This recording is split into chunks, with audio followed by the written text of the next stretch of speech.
자, 이어서 시작하도록 하겠습니다. 그 오목 렌즈에서의 그 상이 어떻게 형성되느냐는 물체 위치하고 상관없이 똑같은 결과가 나온다고 했었는데 한번 실제로 그런지 한번 보도록 하죠. 자, 우선 초점 바깥쪽에 물체가 이렇게 있는 경우 광축의 평행, 항상 지운 것 중에 하나는 광축의 평행한 광선을 그리는 게 제일 낫습니다. 광축의 평행한 광선은 초점의 정에 의해서 점으로 이렇게 진행한다는 걸 알 수 있죠. 어떤 사람은 이거를 그리는 사람이 있어요. 이거는 볼록 렌즈지 오목 렌즈가 아니라는 거 잘 기억을 하기 바랍니다. 자, 그 다음에 또 광선을 뭘 그릴 수 있느냐? 그릴 수 있는 게 한 3개 정도, 2개 정도가 더 있는데 가장 쉬운 거는 렌즈의 중심을 통과한 광선입니다. 자, 얇기 때문에 여기는 그냥 통과한다고 생각하면 됩니다. 그러면 이쪽에서 바라보면은 이 빛은 어디서 오는 것처럼 보여요. 거꾸로 연장하면은 요점에서 만나죠. 그래서 요점에 물체가 있는 것처럼 느끼는 겁니다. 그래서 여기서 볼 때 두 지점에서 모두 빛이 여기서 빛이 나가는 것이 여기서 오른쪽에서 봤을 때 실제로 다 나오는 것이 아니기 때문에 얘는 허상이 되는 거죠. 자, 그러면 또 물을 거예요. 아, 초점 안쪽에 문제가 있으면 어떻게 됩니까? 똑같습니다.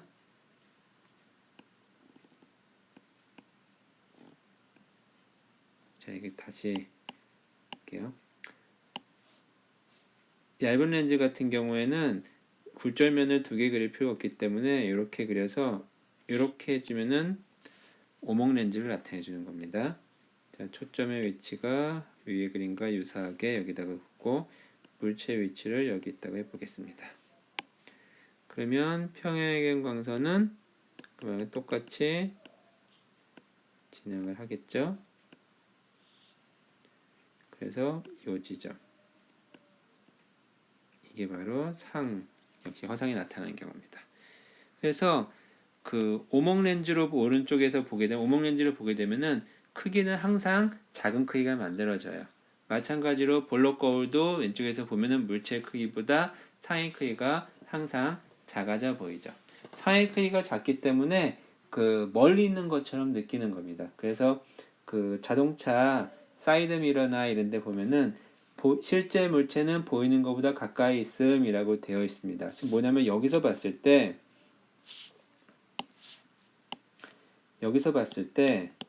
얘가 평면 거울이라면은 상이 뭐라고 해야 될까? 이렇게 물체가 여기 있다고 보면은 이쪽에서 보면은 이만큼의 가는 거리랑 이만큼의 오는 거리 2개를 더한 만큼의 위치에 물체가 있다고 우리가 느끼는 거예요.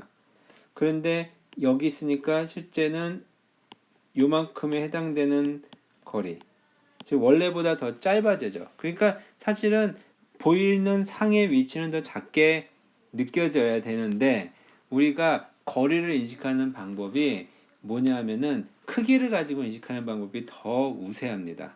그래서 물체의 크기보다 작아졌으니까 아, 어떻게 있다? 멀리 있구나 라고 인식을 해주게 되는 거예요. 자, 그 얘기는 나중에 또 하도록 하겠습니다.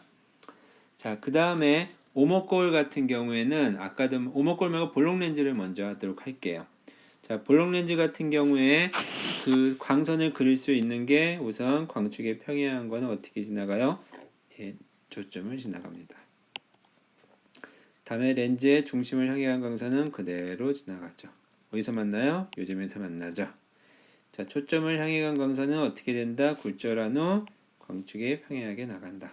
그래서 여기 한 점에서 만납니다. 그래서 여기 있는 이쪽에서 보게 되면은 요 점은 어디 있는 것처럼 보이냐? 여기 있는 것처럼 보인다는 거죠. 그래서 이게 상을 만들어지게 됩니다.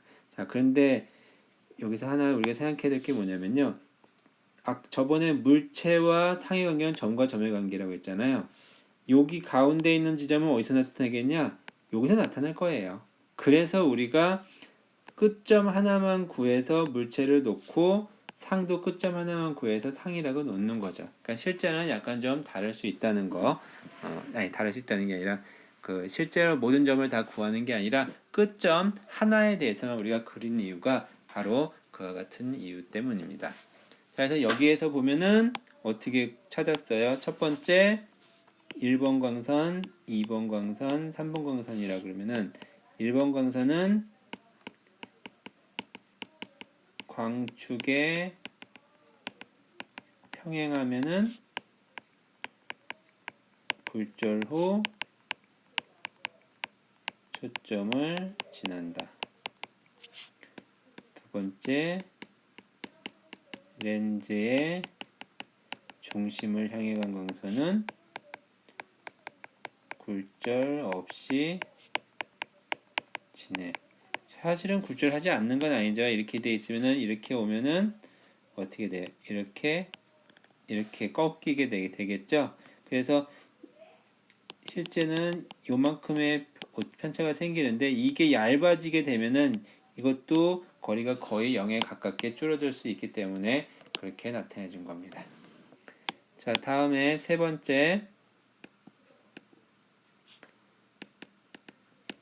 초점을 지난 광선은 굴절 후 광축에 평행한 거죠. 그래서 이렇게 세 개 중에서 두 개만 있어도 구할 수 있다고 얘기했었잖아요. 그렇지만 세 개를 다 한 것은 뭐 그냥 여러 방법을 알려준 거라 이렇게 생각하시면 됩니다. 자, 다음에 오른쪽 같이 초점 안쪽에 물체가 있는 경우에 대해서 그림을 그려보겠습니다. 광축에 평행한 거는 어떻게 지나가요? 초점을 지나갑니다. 렌즈의 중심을 향해 간 광선은 굴절 없이 지나갑니다. 근데 여기서 보면 어떻게 돼요? 퍼져 오니까 어디 한 점에서 오는 것처럼 보여야 되겠죠. 이 점에서 온다니까 여기서 보면은 이 물체는 어디 있는 것처럼 보이냐? 여기 있는 것처럼 보이죠. 즉 어떻게 보이냐면은 이렇게 커 보이는 겁니다. 이게 바로 볼록 렌즈. 초점 안쪽에 있을 때 물체가 초점 밖에 있을 때하고 이거는 초점 안에 물체가 있을 때. 자, 요게 바로 그 우리가 돋보기를 가지고 물체를 크게 보는 과정입니다. 사실은 물체를 본다라고 하는 건요, 크기라고 하는 거, 특히 크기를 본다라고 하는 건요, 이 실제 물체의 크기라기보다는 사람이 봤을 때 시야 각과 관련되어 있습니다. 그래서 우리 잘 안 보이면 어떻게 보여? 가까이 가서 보죠. 가까이서 보면 크게 보이잖아요. 그러니까 멀리 있으면 작게 보이고 가까이 있으면 크게 보입니다. 즉 이런 물체가 있을 때 여기서 보게 되면은 요각도로 보이고요. 멀리서 보게 되면은 각도가 작아지는 거예요. 그러니까 앞으로 가서 각도를 키워가지고 크게 보는 거죠. 그래서 우리는 앞으로 가서 크게 보면 돼요. 돋보기가 필요 없어요. 근데 문제는 뭐냐? 가시거리라는 게 있습니다. 눈에서 이 볼록 렌즈, 눈의 수정체를 포함한 눈의 광학계에서 굴절을 시킬 수 있는 정도가 그 한계점이 있는 거예요. 너무 가까이 있으면 그 가까이 있는 물체를 뒤 망막에다 상을 맺을 수가 없는 문제가 벌어지게 되는 거죠. 특히 노안이 오게 되면은 가까이 있는 물체가 안 보이기 시작하잖아요. 그럴 때 돋보기를 끼면 어떻게 되느냐? 돋보기를 끼면 커지기도 하겠지만 사실 여기서 본다고 생각해 보면은 요각도하고 요각도하고 큰 차이가 나질 않아요. 거의 비슷해요. 그런데 문제는 뭐냐면 얘를 뒤쪽으로 이렇게 보내는 거죠. 그래서 내가 가까이 와서 여기서 봤더니 여기 있는 물체가 너무 가까워서 가시거리 안쪽에 있지 않아서 또는 내가 근시가 도달을 해서 안 보이는 겁니다. 희미하게 흐리게 보이죠. 그래서 이 물체를 뒤쪽으로 보내서 얘를 보는 거죠. 상이니까. 얘는 가시거리가 충분히 되니까 볼 수 있는 거죠. 그래서 돋보기를 써가지고 보는 기본적인 원리는 상의 크기를 크게 한다. 물론 물체가 보다 상의 크기가 커지는데 커지기 때문에 우리가 크게 보이는 게 아니라요. 뒤쪽으로 상을 보내는데 보낼 때 그럼 시야각이 작아질 거잖아요. 시야각이 작아지지 않는 정도로 보낸다. 그렇게 여러분들이 생각을 하시면 됩니다. 자, 그 다음에 오목거울로 돌아가서 그 그림을 또 그려보도록 하겠습니다.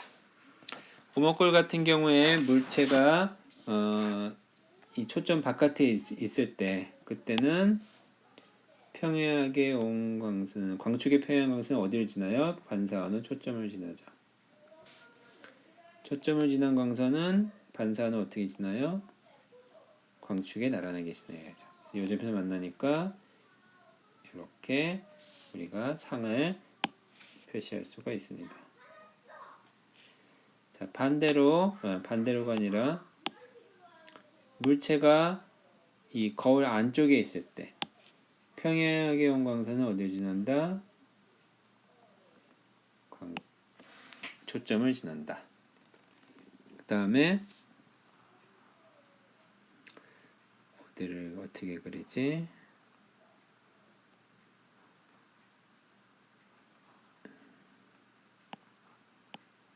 중심을 향한 광선은 이쪽으로 지난다. 거꾸로 두 개는 퍼져나가니까 하면 이 점에서 만나죠. 그래서 요거는 뭐 중심에서 향한 광선은 다시 되돌아온다. 그래서 만난 거하고 마찬가지입니다. 그래서 이렇게 그림을 그릴 수가 있어요. 어쨌든 뭐 아무거나 두 개만 그리면 돼요.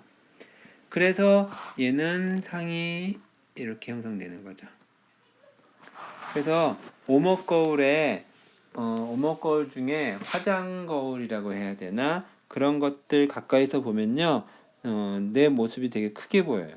그거는 그 오목거울의 초점거리의 안쪽에 물체가 내 얼굴 내가 볼 때는 내 얼굴이 위치하기 때문이죠.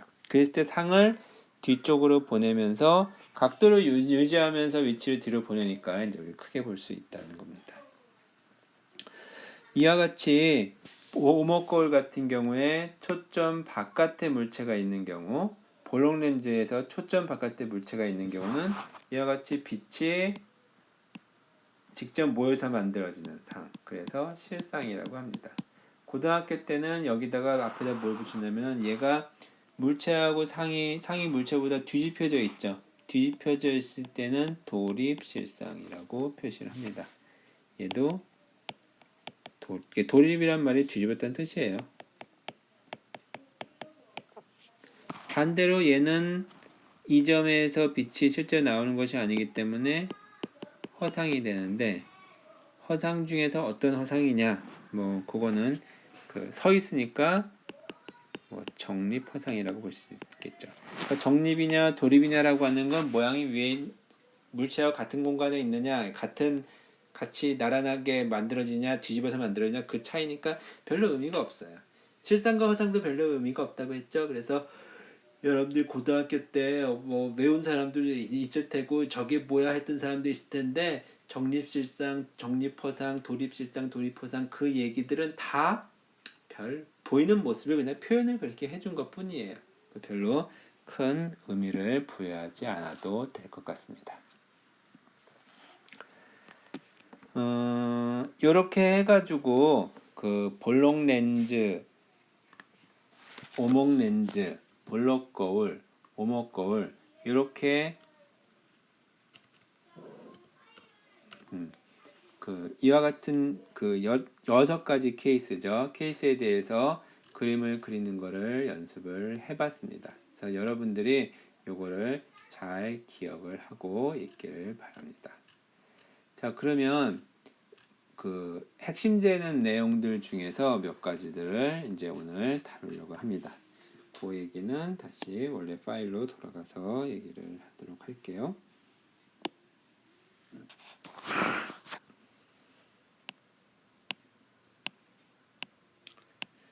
지금 뭐냐면은 굴절을 할 때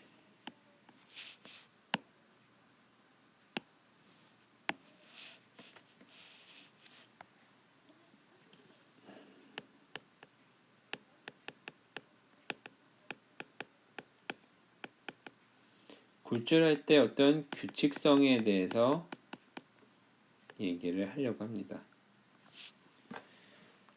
그 중에서 첫 번째가 바로 단일 굴절면에 대한 가우스 공식.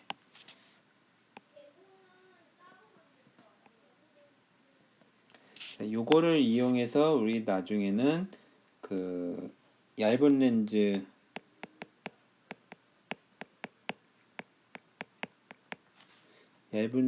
대한 공식을 유도를 할 겁니다. 자, 단일 굴절면에 대한 가우스 공식. 단일 굴절면에 대해서 여러분들이 렌즈는요 단일 굴절면이 아니죠.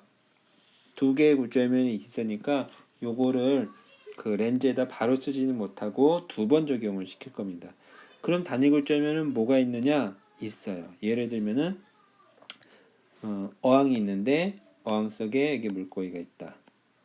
이쪽에서 보면은 물론 어항도 두께가 있지만 어항 두께는 그냥 무시하고 여기가 물이 있는 상황이라고 보면은 물, 공기 그 단일 굴절면이라고 볼 수 있죠. 그런 경우에 그 여기서 나온 결과를 바로 적용할 수가 있습니다.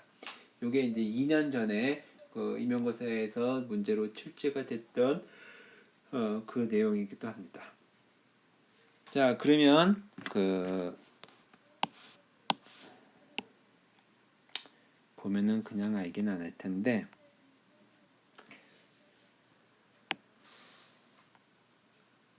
이렇게 생긴 굴절면이 있어요. P점에서 광선이 발사가 돼서 P'점으로 도달을 할 때 그때 이 중심에서부터 물체까지의 거리인 A, 이 경계면의 중심부터 P 그 상점까지의 거리를 B, 그 다음에 그 일단 여기까지만 얘기를 할게요.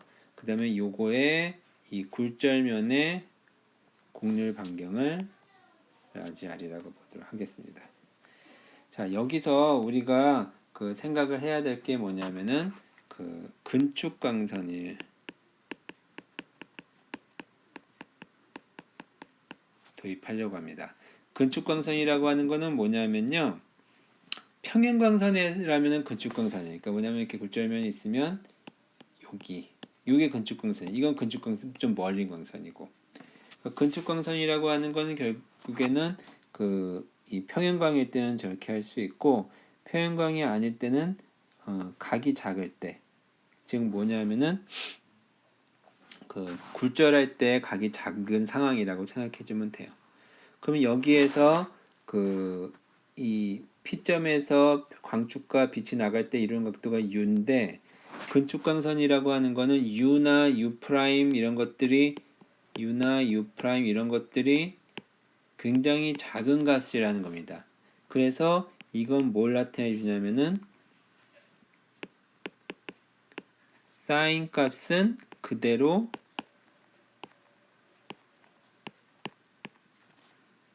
사인과 코사인을 벗겨낼 수 있다 라고 하는 게 근축광선의 의미입니다. 자, 그러면 우리가 알고 있는 건 스넬의 법칙이죠. 이 L점에서 굴절이 일어나니까 L점에서 입사각은 뭐냐면은 입사각은 I, 굴절각은 R이죠. 그리고 이쪽의 굴절률은 N, 오른쪽의 굴절률은 N'. 그럼 스넬의 법칙을 적용을 시켜주면은 어떻게 되냐면은 원래는 N sin I는 N' sin sin R 이렇게 우리가 쓸 수 있게 되겠죠. 그래서 I하고 그 다음에 R하고는 그 각도가 작으니까 NI는 N'R로 쓸 수가 있을 겁니다. 자, 그런데 이 I라는 각은요, 삼각형, 요 삼각형에서 I는 무슨 각? 외곽이죠. 그러니까 요 각도는 뭐랑 똑같다. 얘랑 더한 거랑 똑같아야 되겠죠. 그래서 i는 u 더하기 세타가 되고요. 그 다음에 이 r 요 값은요. 요 세타에서 u'을 뺀 거하고 똑같게 되겠죠. 그래서 r은 세타, 왜냐면은 이것도 외곽이잖아요. 세타가 이거 더하기 이거니까 얘는 세타 빼기 u'이 된다는 거죠. 자, 그래서 요거를 여기다가 대입을 해줍니다. 위에다가. 그러면 n u 더하기 세타는 n 프라임 세타 빼기 u 프라임 요게 되고요. 그래서 그 요 u 프라임 왼쪽으로 넘어가면요. nu 더하기 n 프라임 u 프라임은 n 프라임 빼기 n의 세타가 되는데 여기에서 u라 값은 u는 뭐랑 똑같냐면은 사인 u랑도 똑같고 탄젠트 u랑도 똑같죠. 그래서 이는 뭐냐면은 이 길이분의 이 길이. 요건 뭐냐고 할 수도 있겠. 요 길이는 뭐냐고 할 수도 있지만 요만큼 약간 여기가 아니라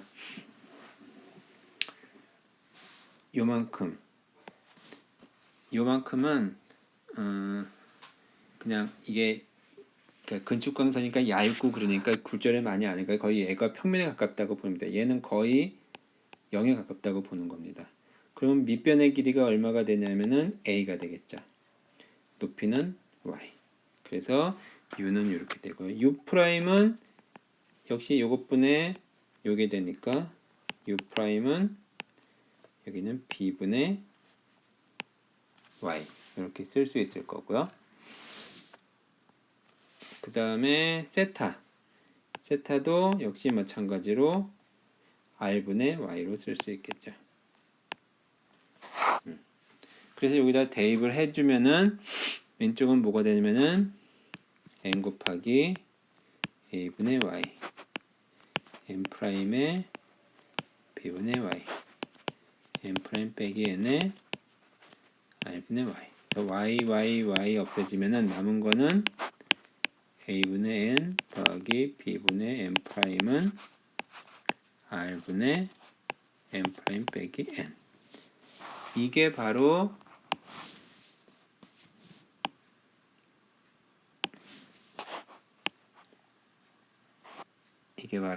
우리가 지금 이 시간에서 구하려고 했던 바로 가우스 공식이라고 얘기를 합니다. 즉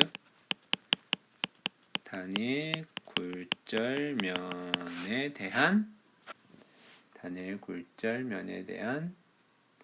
가우스 공식.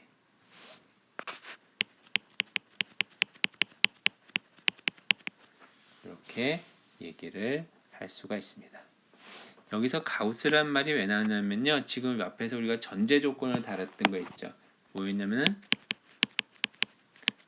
근축광선이다 라는 것이 있었습니다. 그래서 근축광선은 굉장히 뭐라고 하냐면은 작은 각에 해당되는, 그래서 굴절을 많이 하지 않는, 그렇기 때문에 사인이나 탄젠트 값은 없어지고 그 안에 있는 원래 레디안 값을 그냥 똑같다고 우리가 볼 수 있다는, 그게 바로 이 가우스 공식이고, 그것이 적용되는 광학을 이제 가우스 광학이다라고 얘기를 합니다. 자, 이거를 이용해 주면은 초점의 정의들을 이제 확인할 수가 있는데, 예를 들면 b가 무한대로 갔다. 즉 초점에서 이 a가 초점이 되면은 b가 무한대가 되겠죠. 왜냐면은 이게 기하학적으로 보면 초점의 정의잖아요. 그럼 a는 f고 b는 무한대. 그러면 a분의 n 더하기 b분의 n 프라임은 r분의 n 프라임 빼기 n에서 a가 f고 b가 무한대니까 이건 날아가 버리고요. f분의 n은 r분의 n 프라임 빼기 n이니까 F는 n 프라임 빼기 n의 n 곱하기 r 이런 식으로 우리가 쓸 수 있겠죠. 이때 요 초점을 제1초점이라고 얘기한다고 했고요. 물체 쪽에 있는 초점이라 해서 물체 초점이라고 얘기를 했었습니다. 그 다음 반대로 오른쪽에 있는 이 초점을 우리는 제2초점이라고 부르기도 하고요. 또는 그 상초점, 상쪽에 있는 초점이다 라고 해서 상초점이라고 얘기를 하기도 합니다.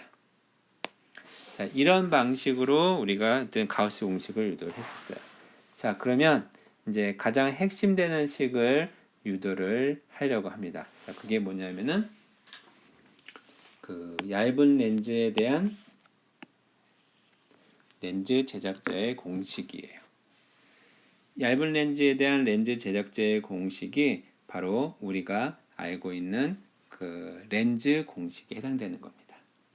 잠깐 끊었다가 다시 이어가도록 하겠습니다.